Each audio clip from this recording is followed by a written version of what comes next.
હર હર મહાદેવ મિત્રો ચૈત્ર નવરાત્રિના દિવસે દરરોજ સવારે ઉઠીને આ કાર્ય કરશો તો મિત્રો તમારા બધા જ દુઃખ દર્દ સમાપ્ત થઈ જશે તેમજ તમારા ઘરમાં પૈસાની તંગી હશે તો એ જળમૂળથી સમાપ્ત થઈ જશે અને તમારા ઘરમાં માતા દુર્ગાનો વાસ થશે તેમજ તમારી બધી જ મનોકામના પૂર્ણ થવા લાગશે। આથી મિત્રો ચૈત્ર નવરાત્રિના 9 દિવસ સુધી તમે દરરોજ સવારમાં ઉઠીને આ કાર્ય જરૂર કરી લેજો। તો મિત્રો જો તમે ઈચ્છતા હોવ કે આ પાવન ચૈત્ર નવરાત્રિના દિવસોમાં બધા જ દેવી દેવતાઓનો વાસ તમારા ઘરમાં થાય તો મિત્રો આજનો વિડીયો તમારા માટે બહુ જ કારગર સાબિત થઈ શકે તેમ છે। અમે તમને આજના વિડીયોમાં એ વસ્તુ વિશે જણાવશું કે તમારે ચૈત્ર નવરાત્રિના 9 દિવસ સુધી દરરોજ સવારે ઉઠીને આ વસ્તુ જરૂર કરવાની છે। જો તમે આ વસ્તુ નિયમો અનુસાર 9 દિવસ સુધી કરી લેશો તો મિત્રો તમારા ઘરમાં અવશ્ય માતા દુર્ગાનો વાસ થશે અને તમને બંને હાથોથી આશીર્વાદ આપશે કે જેનાથી તમારા ઘરમાં સુખ સમૃદ્ધિનો વાસ થશે। તો જો મિત્રો તમે આ વિડીયોને એકવાર પૂરેપૂરો જોશો તો તમને એવી મહત્વની જાણકારી પ્રાપ્ત થશે કે જેનાથી તમે તમારું નસીબને ચમકતું જોઈ શકશો। તો મિત્રો વિડીયોમાં આગળ વધતા પહેલા જો તમે ઈચ્છતા હોવ કે દુર્ગા માતાની કૃપા તમારી ઉપર સદા બની રહે તો આ વિડીયોને લાઈક કરી અને કમેન્ટમાં જય માં દુર્ગા લખી દેજો। મિત્રો ચૈત્ર નવરાત્રિનો આજે બીજો દિવસ છે। આ ચૈત્ર નવરાત્રિ બહુ જ શુભ અને પવિત્ર માનવામાં આવે છે। આથી જો તમે આ ચૈત્ર નવરાત્રિના 9 દિવસ સુધી દરરોજ સવારે ઉઠીને આ એક કાર્ય કરી લેશો તો મિત્રો લક્ષ્મી માતા છે તમારા ઘરમાં ધનના ભંડાર ભરી દેશે તેમજ મિત્રો તમારા ઘરમાં ક્યારેય પણ કોઈ પણ પ્રકારની ગરીબી આવી નહીં શકે। જો તમારા ઘર ઉપર લેણું થઈ ગયું હશે તો મિત્રો એ બધી જ સમસ્યામાંથી તમને છુટકારો મળી જશે। આથી ચૈત્ર નવરાત્રિમાં અમે તમને જે પણ ઉપાય જણાવીએ છીએ એ ઉપાય તમારે અવશ્ય કરી લેવો જોઈએ કે જેનાથી તમારા ઘરમાં સુખ સમૃદ્ધિનો વાસ થાય અને માતાજીની દયાથી તમારા ઘરની બધી જ ગરીબી તેમજ દરિદ્રતા સમાપ્ત થઈ જાય। મિત્રો આ ચૈત્ર નવરાત્રિના 9 દિવસ સુધી માતા દુર્ગાની તમારી ઉપર એવી રીતે કૃપા પ્રાપ્ત થશે કે જોત જોતામાં જ તમારું જીવન આખું બદલી જશે। પછી મિત્રો અમે તમને જે પણ ઉપાય જણાવીએ એ ઉપાય તમારે ચૈત્ર નવરાત્રિના 9 દિવસ સુધી દરરોજ સવારે ઉઠીને આ ઉપાય કરી લેવો જોઈએ કે જેનાથી મિત્રો તમારા ઘરમાં સુખ સમૃદ્ધિનો વાસ થશે અને એવા કોઈ દંપતી હોય કે જેના ઘરમાં સુખ સમૃદ્ધિ રહેતી ન હોય તો તેને આ ઉપાય અવશ્ય કરી લેવો જોઈએ કે જેનાથી તેના ઘરમાં સુખ સમૃદ્ધિ તેમજ ધન ઐશ્વર્યની પ્રાપ્તિ થશે। તો મિત્રો આ વિડીયોમાં આગળ વધતા પહેલા હું તમને એક વિનંતી કરું છું કે જો મિત્રો તમે આ વિડીયોને બધી જ માતા તેમજ બહેનોને મોકલી દેજો કે જેથી કરીને એ પણ આ મહત્વના વિડીયોનો લાભ લઈ શકે અને ચૈત્ર નવરાત્રિના પાવન દિવસોમાં એ પણ માતાજીની કૃપા પ્રાપ્ત કરી શકે। તો મિત્રો તમને બધાને વાસ્તુ રંગ ચેનલ તરફથી નવરાત્રિની હાર્દિક શુભકામના। મિત્રો નવરાત્રિના પાવન દિવસોમાં તમારી હંમેશા બ્રહ્મ મુહૂર્તમાં ઉઠી જવું જોઈએ કારણ કે મિત્રો નવરાત્રિના દિવસોમાં જો તમે વહેલા ઉઠો છો તો મિત્રો તમારી અંદર સકારાત્મક ઉર્જાનો વાસ થઈ શકે છે કે જેથી કરીને તમે જીવનમાં પ્રગતિ કરી શકો છો અને મિત્રો નવરાત્રિના દિવસોમાં સાક્ષાત માતા દુર્ગા છે એ આપણી ધરતી ઉપર ભ્રમણ કરતા હોય છે। આથી જો તમે નવરાત્રિના દિવસોમાં મોડે લગી સૂતા રહો છો તો મિત્રો તમારે ઘરની અંદર નકારાત્મક ઉર્જાનો વાસ થઈ શકે છે। તમારા ઘરમાં જો સકારાત્મક ઉર્જા હશે તો લક્ષ્મી માતા તેમજ માતા દુર્ગા છે તમારા ઘરમાં પ્રવેશ કરશે।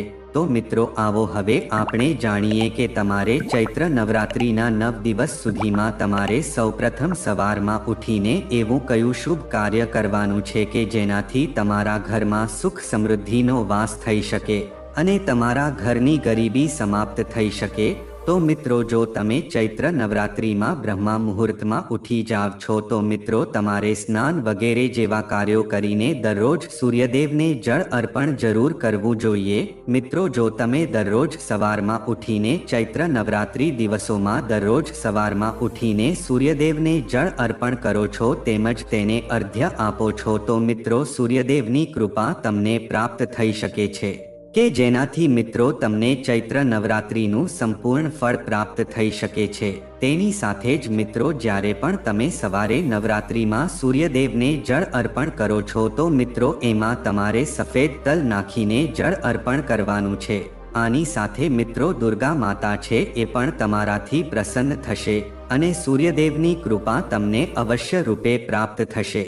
આથી મિત્રો જો તમે દરરોજ નવરાત્રિના દિવસોમાં સૂર્યદેવને જળ અર્પણ કરશો તો મિત્રો તમારા ઘરમાં જે કાંઈ પણ દોષ હશે એ જલ્દીથી સમાપ્ત થઈ જશે અને તમારા ઘરમાં સુખ સમૃદ્ધિનો વાસ થશે।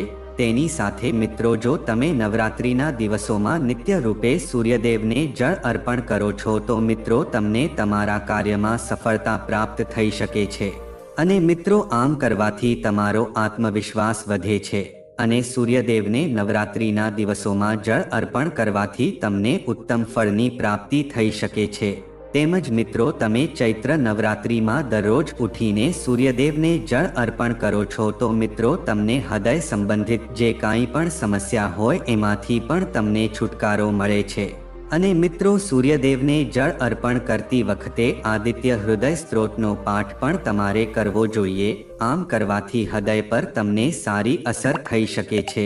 તેની સાથે જ મિત્રો નવરાત્રિના દિવસોમાં જો તમે ઉગતા સૂર્યને જળો આપો છો તો મિત્રો તમારી આંખો પણ સ્વસ્થ રહે છે। જળ આપતી વખતે મિત્રો તમારે માથું સામે રાખવું જોઈએ અને મિત્રો પણ જ્યારે પણ પાણીની વચ્ચે તમારી આંખો સૂર્યદેવ ઉપર કેન્દ્રિત થાય છે તો તમારી આંખની જે કાંઈ પણ ખામી હોય એ પણ દૂર થઈ જાય છે। મિત્રો આપણા હિન્દુ ધર્મમાં સૂર્યને જળ અર્પણ કરવાની પરંપરા છે એ બહુ જ જૂની માનવામાં આવે છે। મિત્રો જ્યોતિષશાસ્ત્ર અનુસાર ભગવાન સૂર્યને જળ અર્પણ કરવાથી કુંડળીમાં સૂર્ય ભગવાનની નબળી સ્થિતિ મજબૂત બને છે। આથી મિત્રો આપણે સૂર્યદેવને જળ અર્પણ કરવાના અમુક એવા વિશેષ ફાયદા વિશે જાણીએ કે જો તમે નવરાત્રિના દિવસોમાં સૌપ્રથમ વહેલા ઉઠીને સૂર્યદેવને જળ અર્પણ કરો છો તો મિત્રો તમને વિશેષ લાભની પ્રાપ્તિ થઈ શકે છે અને સાથે જ તમને માતા દુર્ગા તેમજ લક્ષ્મી માતાની પણ કૃપા પ્રાપ્ત થઈ શકે છે। તો મિત્રો જો તમે ચૈત્ર નવરાત્રિના દિવસે બ્રહ્મ મુહૂર્તમાં ઉઠીને સૂર્યદેવને અર્ઘ્ય આપો છો તો મિત્રો આનાથી એકાગ્રતા વધે છે તેમજ જો કોઈ બાળક હોય છે તો એનું અભ્યાસ કરવામાં મન પણ લાગે છે। આથી મિત્રો વિદ્યાર્થીઓએ પણ નિયમિત રૂપે સૂર્યદેવને જળ અર્પણ કરવું જોઈએ। આમ કરવું તેના માટે બહુ જ ફાયદાકારક સાબિત થઈ શકે તેમ છે અને તેને ઉત્તમ ફળની પ્રાપ્તિ પણ થઈ શકે છે। તેમજ મિત્રો જુઓ કોઈ પણ વ્યક્તિને કુંડળીમાં સૂર્ય નબળો હોય તો એ વ્યક્તિએ નિયમિત રૂપે સૂર્યદેવને અર્પણ કરવું જોઈએ અને અમુક નિયમોનું પાલન કરીને જરૂર જળ અર્પણ કરવું જોઈએ। જો કોઈ વ્યક્તિ પોતાના જીવનમાંથી સખત મહેનત કરી રહ્યો છે અને તેને સફળતા નથી મળી રહી તો તેમણે આ ચૈત્ર નવરાત્રિના દિવસોમાં નિયમિત રૂપે સૂર્ય ભગવાનની પૂજા અર્ચના કરવી જોઈએ અને તેને નિત્ય રૂપે જળ અર્પણ કરવું જોઈએ। મિત્રો તમને જણાવી દઈએ કે નવરાત્રિના દિવસોમાં સૂર્યદેવને જળ અર્પણ કરવાથી દરેક દુઃખ અને કષ્ટમાંથી મુક્તિ મળે છે અને વ્યક્તિનું મન શાંત રહે છે અને આ સાથે તેના ઘમંડ અને ક્રોધનો પણ નાશ થાય છે।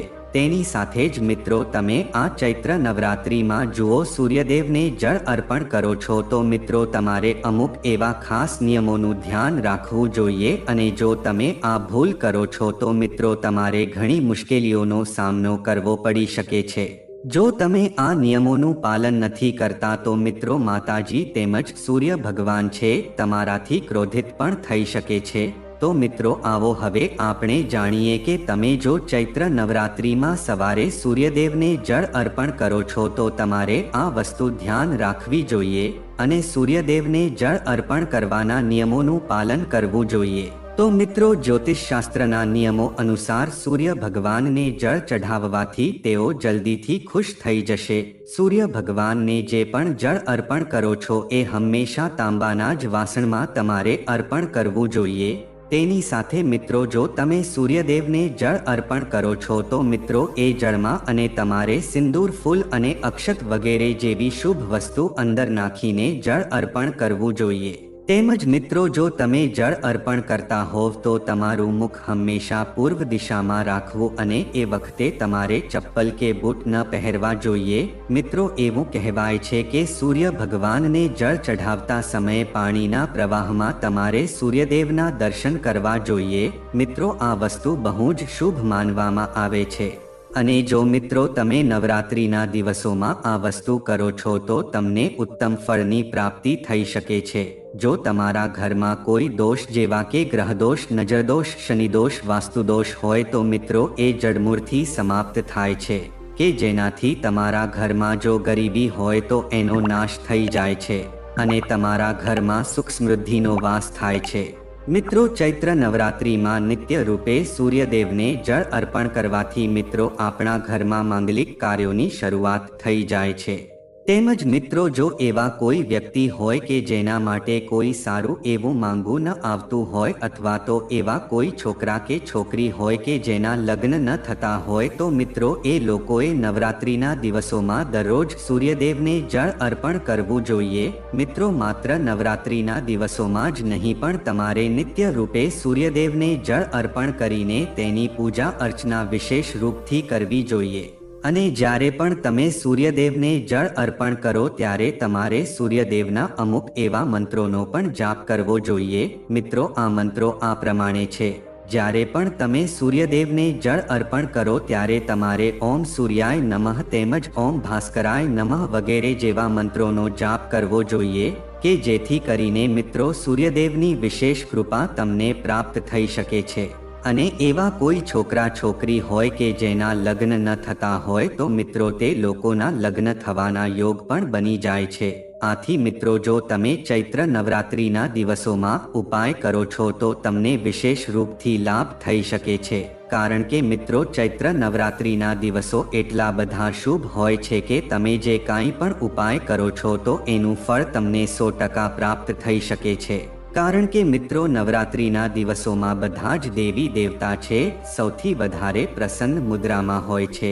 આથી તમારે તેને પ્રસન્ન કરવા માટે નિત્ય રૂપે સૂર્યદેવને જળ અર્પણ કરવું જોઈએ કે જેનાથી તમારી સમસ્ત મનોકામના છે પૂર્ણ થઈ શકે છે. તેમજ મિત્રો જે લોકોના ઘરમાં નકારાત્મક ઉર્જા ભરેલી હોય અને જેમનું કામ બગડી જાય તેમણે નવરાત્રિ દરમિયાન ખાસ ઉપાયો કરવા જોઈએ. વાસ્તુ અનુસાર નવરાત્રિના પહેલા દિવસે ઘરના મુખ્ય પ્રવેશ દ્વાર પર કેસરી રંગથી સ્વસ્તિક બનાવજો અને કેરીના પાનની માળા પહેરજો. તેમજ મિત્રો તોરણ ઘરમાં નકારાત્મક ઉર્જા પ્રવેશતા અટકાવે છે. સાથે જ નવરાત્રિ દરમિયાન ઘરમાં અખંડ જ્યોતિ પ્રગટાવવાથી વાસ્તુ દોષો ઓછા થાય છે. જેમણે આખો દિવસ ઉપવાસ રાખ્યો છે તેઓ તેને પ્રગટાવે છે. પરંતુ જેઓ ઉપવાસ નથી રાખતા તેઓએ પણ સકારાત્મક ઉર્જા માટે આખા 9 દિવસ ઘરની પૂર્વ અથવા ઉત્તર પૂર્વ દિશામાં ઘીનો દીવો પ્રગટાવવો જોઈએ. તેમજ મિત્રો ઘારેમાં ગૌમૂત્ર અને ગંગાજળ હાંટવું જોઈએ. મિત્રો હિન્દુ ધર્મમાં ગંગાજળ અને ગૌમૂત્રને પવિત્ર માનવામાં આવે છે. જ્યારે પણ કોઈ શુભ કાર્ય કરવામાં આવે છે ત્યારે આ બંનેનો ઉપયોગ થાય છે. જો તમને લાગે કે તમારા ઘરમાં નકારાત્મક ઉર્જા છે તો નવરાત્રિના 9 દિવસ સુધી દરરોજ સવારે અને સાંજે ગૌમૂત્ર અને ગંગાજળનો છંટકાવ કરજો. આમ કરવાથી નકારાત્મક ઉર્જાનો નાશ થાય છે. તેમજ મિત્રો ઘરમાં આ રંગના પડદા લગાવજો. નવરાત્રિ દરમિયાન માતા દેવીના 9 અલગ અલગ સ્વરૂપોની પૂજા કરવામાં આવે છે. ઘરમાં શાંતિ અને ખુશી જાળવી રાખવા માટે નવરાત્રિના દિવસોમાં ઘરમાં લાલ, પીળો, ગુલાબી અને લીલા રંગના પડદાનો ઉપયોગ કરજો. વાસ્તુ અનુસાર આ રંગો સકારાત્મક ઉર્જા આકર્ષે છે અને ઘરમાં શાંતિ જાળવી રાખે છે. તેમજ વાંસળી અને મોરપીંછ રાખો અને તુલસીનો છોડ વાવો. તેમજ ભગવાન કૃષ્ણની ઓળખ વાંસળી અને મોરપીંછા ખૂબ જ પવિત્ર માનવામાં આવે છે. નવરાત્રિ દરમિયાન ઘરના મંદિર અને ડ્રોઈંગ રૂમમાં વાંસળી અને મોરપીંછ રાખવાથી વાસ્તુ દોષ દૂર થાય છે. તે રાહુકેતુના પ્રભાવને પણ ઘટાડે છે અને ઘરમાં શાંતિ જાળવી રાખે છે. આ ઉપરાંત નવરાત્રિ દરમિયાન ઘરની ઉત્તર પૂર્વ દિશામાં તુલસીનો છોડ લગાવવો શુભ માનવામાં આવે છે. આનાથી વાસ્તુ દોષ દૂર થાય છે અને ઘરમાં પવિત્રતા રહે છે. મિત્રો, વાસ્તુશાસ્ત્ર અનુસાર નવરાત્રી દરમિયાન તમારા ઘરના મુખ્ય પ્રવેશ દ્વાર પર સ્વસ્તિક બનાવવું ખૂબ જ શુભ માનવામાં આવે છે અને તે ઘરમાં રહેતા લોકો માટે સારા નસીબ અને સમૃદ્ધિ લાવે છે. આવા પ્રતીકોમાં નકારાત્મક ઉર્જાને દૂર કરવાની શક્તિ હોય છે. થોડા ચોખા સાથે લાલ કે પીળા રંગનો ઉપયોગ કરીને સ્વસ્તિક પ્રતીક બનાવજો. નવરાત્રી દરમિયાન ઘરના મુખ્ય પ્રવેશદ્વારને સાફ રાખો અને દરરોજ સવારે ઉઠ્યા પછી ત્યાં પાણી રેડો. આનાથી ઘરમાં સકારાત્મકતા આવે છે અને દેવી લક્ષ્મી પણ સ્વચ્છ જગ્યાએ વાસ કરે છે. તેમજ મિત્રો, વાસ્તુશાસ્ત્ર અનુસાર તહેવારો દરમિયાન મુખ્ય પ્રવેશદ્વાર પર તોરણ લગાવવું ખૂબ જ શુભ માનવામાં આવે છે. મુખ્ય પ્રવેશદ્વાર પર આંબાના પાનના તોરણ બાંધજો. તેનાથી ઘરમાં સમૃદ્ધિ, પ્રગતિ અને ખુશીઓ આવે છે. આંબાના પાન દેવી લક્ષ્મી સાથે સંકળાયેલા છે, જે સારા સ્વાસ્થ્ય અને સંપત્તિનું આમંત્રણ આપે છે. નવરાત્રિમાં આ ખૂબ જ શુભ માનવામાં આવે છે. જો તમે નવરાત્રી દરમિયાન દેવી દુર્ગાના આશીર્વાદ મેળવવા માંગતા હો તો ઘરના મુખ્ય પ્રવેશદ્વાર પર દેવી લક્ષ્મીના પગના નિશાન બનાવો. આમ કરવાથી દેવી માતા પ્રસન્ન થાય છે અને ઘરમાં પ્રવેશ કરે છે અને ધન સંપત્તિમાં વધારો થાય છે. તેમજ મિત્રો, નવરાત્રિના દિવસોમાં દેવી દુર્ગાની પૂજાનું વિશેષ મહત્વ છે. નવરાત્રિના 9 દિવસ વિવિધ દેવીઓને સમર્પિત છે. આ દિવસોમાં ભૂલથી પણ માંસાહારી ખોરાક ન લેવો જોઈએ. ઘરને શક્ય તેટલું સ્વચ્છ રાખીને તેને શુદ્ધ રાખવું જોઈએ. આ સાથે માતાના આશીર્વાદ આખા વર્ષ દરમિયાન તમારા પર વરસતા રહેશે. તેમજ મિત્રો, જો તમે મૂર્તિ કે ઘટ સ્થાપન કરતી વખતે આ બાબતોનું ખાસ ધ્યાન રાખજો. મિત્રો, ચૈત્ર નવરાત્રિમાં માં દુર્ગાની મૂર્તિ અથવા ચિત્ર ફક્ત ઉત્તર પૂર્વ દિશામાં સ્થાપિત કરવું જોઈએ. ઉત્તર પૂર્વ દિશાને દેવતાઓની દિશા માનવામાં આવે છે. જે કોઈ માતાની મૂર્તિ કે ચિત્ર આ દિશામાં મૂકીને પૂજા કરે છે તેની પૂજા જલ્દી સફળ થાય છે. તેમજ મિત્રો, મૂર્તિને લાકડાના અથવા ચંદનના પાટિયા પર મૂકજો. કારણ કે મિત્રો, વાસ્તુશાસ્ત્રમાં કહેવામાં આવ્યું છે કે માં દુર્ગાની મૂર્તિ ફક્ત લાકડાના પાટિયા પર જ રાખવી જોઈએ. માં દુર્ગાની મૂર્તિ ચંદનના લાકડાના સ્ટેન્ડ પર પણ મૂકી શકાય છે. લાકડાના કે ચંદનના સ્ટૂલમાં સકારાત્મક ઉર્જા રહે છે. તેમજ આ સ્થળ સ્વચ્છ અને શુદ્ધ છે. જ્યાં તમે માં દુર્ગાની મૂર્તિ અથવા ઘટ સ્થાપિત કરવા માંગો છો તે સ્થાન સ્વચ્છ અને શુદ્ધ હોવું જોઈએ. જ્યાં માં દુર્ગાની મૂર્તિ અથવા ઘટ સ્થાપન મૂકવામાં આવે છે તે સ્થાન ગંદુ ન હોવું જોઈએ. વાસણમાં કાદવ અને ગંદુ પાણી ભરવું જોઈએ નહીં. નવરાત્રિમાં ઘટ સ્થાપિત કર્યા પછી 9 દિવસ સુધી ઘરની બહાર ન નીકળવું જોઈએ. ઉપરાંત પૂજા અને ઉપવાસ વિધિ મુજબ કરવા જોઈએ. તેમજ મિત્રો, દક્ષિણ દિશામાં મિત્રોને સ્થાપિત ન કરતા. મિત્રો, ધાર્મિક વિધિઓ મુજબ ઘાટ સ્થાપિત થયા પછી 9 દિવસ સુધીમાં દુર્ગાની મૂર્તિ ખસેડવી જોઈએ નહીં. વાસ્તુશાસ્ત્ર અનુસાર માં દુર્ગાની મૂર્તિ કે ઘટ સ્થાપન ઘરની દક્ષિણ દિશામાં ન કરવી જોઈએ. આ દિશા યમરાજની માનવામાં આવે છે. તેમજ નવરાત્રી પૂજા સામગ્રીમાં પીળા અને લાલ રંગોનો ઉપયોગ કરવો જોઈએ. પીળો રંગ જીવનમાં ઉત્સાહ લાવે છે અને લાલ રંગ સુખ લાવે છે. તેમજ કાળા રંગનો ઉપયોગ ન કરવો જોઈએ. કાળો રંગ ઘરમાં નકારાત્મક ઉર્જા લાવે છે. નવરાત્રી દરમિયાન સાંજે કપૂર પ્રગટાવીને આરતી કરવી જોઈએ. આનાથી નકારાત્મક ઉર્જાનો પ્રભાવ દૂર થાય છે અને દેવી લક્ષ્મીનું આગમન થાય છે. તેમજ મિત્રો, નવરાત્રી દરમિયાન ઉપવાસ કરનારા લોકોએ સ્વચ્છતા સંબંધિત ઘણા નિયમોનું પાલન કરવું પડે છે. પરંતુ ક્યારેક એવી બાબતો બને છે જેના પર આપણું કોઈ નિયંત્રણ હોતું નથી. નવરાત્રિના 9 દિવસોમાં જો સ્ત્રીને માસિક ધર્મ આવે તો પૂજા કેવી રીતે કરવી તે અંગે શાસ્ત્રોમાં કેટલાક ખાસ નિયમોનો ઉલ્લેખ છે. તો ચાલો જાણીએ આ નિયમો વિશે. તો મિત્રો, જે સ્ત્રીઓને માસિક ધર્મની સમસ્યા હોય તેઓ ઉપવાસ રાખી શકે છે અને દુર્ગા સપ્તશતીનો શાંતિથી પાઠ પણ કરી શકે છે. જો તમને આ પાઠ યાદ ન હોય તો તમે ઇન્ટરનેટ દ્વારા તમારા મોબાઈલ પર આ પાઠ જોઈને તે કરી શકો છો. જો તમે ઈચ્છો તો તમે એકાંત જગ્યાએ બેસીને આ મંત્રનો જાપ કરી શકો છો. ધ્યાનમાં રાખો કે તમારે આ પાઠ સ્નાન કર્યા પછી અને સ્વચ્છ કપડાં પહેર્યા પછી જ કરવો જોઈએ. તો મિત્રો, જો આ માહિતી તમને ગમી હોય તો વિડીયોને લાઈક કરી અને ચેનલને સબસ્ક્રાઇબ પણ કરી દેજો. કે જેથી કરીને અમે રોજ વાસ્તુશાસ્ત્રને લગતા વિડીયો લાવતા રહીએ. તમારો દિવસ શુભ રહે મિત્રો. ધન્યવાદ.